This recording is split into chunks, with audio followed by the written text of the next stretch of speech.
must be on both of them.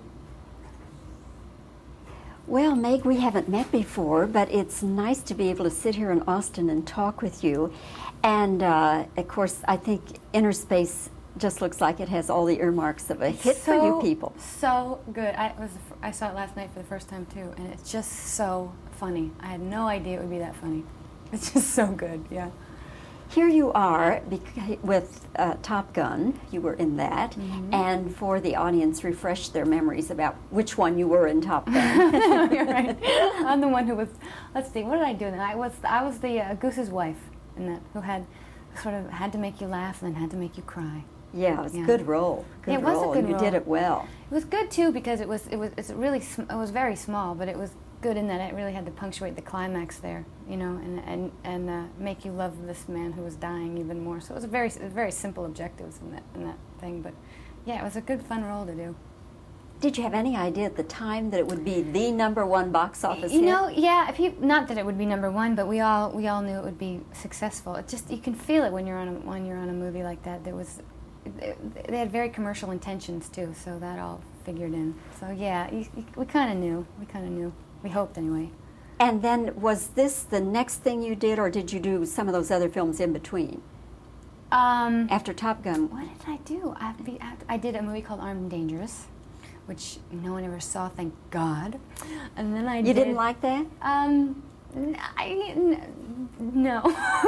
No, not really that much. But this came just about a couple weeks after Armed and Dangerous wrapped, and then I've done 2 movies since this one. This was a 4.5-month shoot, though, really long, in LA and San Francisco. So. Did you get this role on the strength of Top Gun, do you think? I think that figured in, but no, I went in and auditioned and everything. I mean, like Marty and Dennis were already set, and they had been looking a really long time for Lydia, you know. So I think, well, timing has everything to do with everything, but I really lucked out. Then, since then, you've done the Dustin Hoffman movie, again with Tom Cruise. Well, I haven't done that. That's slated for January. Oh, I thought that had finished filming. No, it hasn't started. That was supposed to start, but there's all kinds of stuff going on with the strike there. So we don't know. We're not sure when it was going to happen. It was going to happen either in March or then in August again and in January. So yeah, in Hollywood, you never know if it's really going to happen until you're standing on the set and they're rolling the cameras and the mics are on and it's like, okay, action. So you never know. But I did a movie called Promised Land in Utah. That was this winter. It was freezing cold. And then I'm doing another one with Dennis right now here in Austin. Right, DOA. Now, what kind of a role do you have in DOA? Well, what's kind of great, and what was kind of fun to see Innerspace, was that it's so different. I mean, he plays 20 years my senior. I play a college, like a freshman, and he plays my professor, who I am completely infatuated with.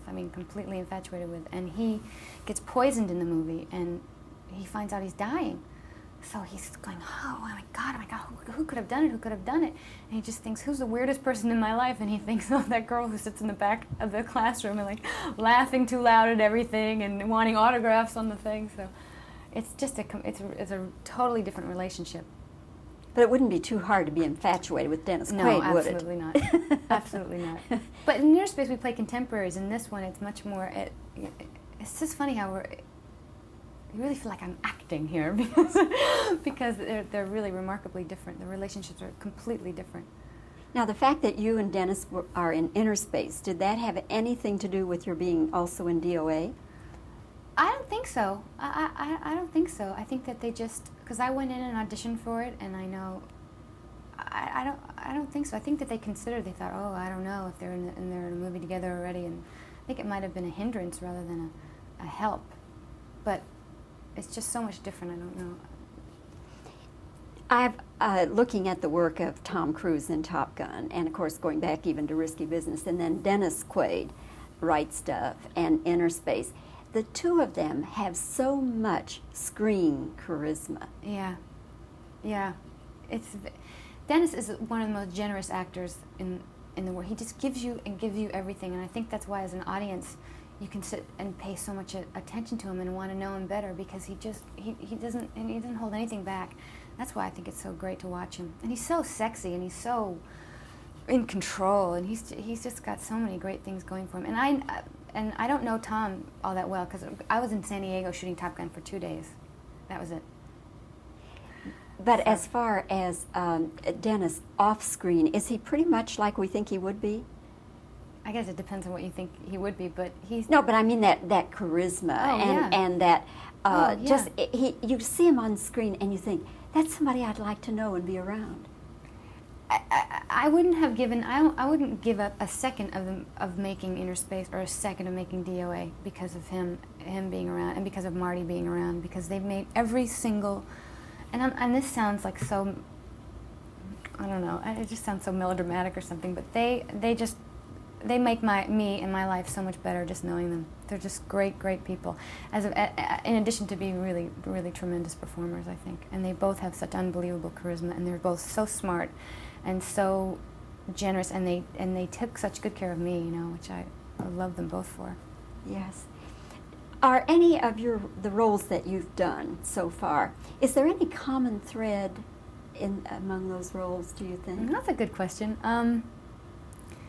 I think, you know what, the past 3 that I've done, no, it's not true that there's something, except in the fact that they're all very extroverted. Like Promised Land, I play this prostitute, drug addict, tattooed, psychotic waif, is what I like to call her.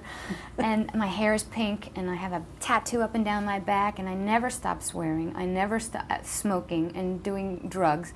As opposed to Lydia, who's so, and I remember thinking about Innerspace, I have to make sure she's a grown-up, because I thought I'm not. I thought she's got to be mature and grown up, and her hair has to look right, and she's got to have earrings that match, And that's what I was so concerned about, and being able to, could I walk in those high heels, These were my concerns. And as opposed to this person who was coming in from left field. And DOA, she's a baby, she's an infant. And Lydia's so mature and in control and so strong. That really came off to me last night seeing the movie too. She really is. The danger of being in this kind of movie is like you hope you won't be the bimbo girl, and she's just not. She's really together lady.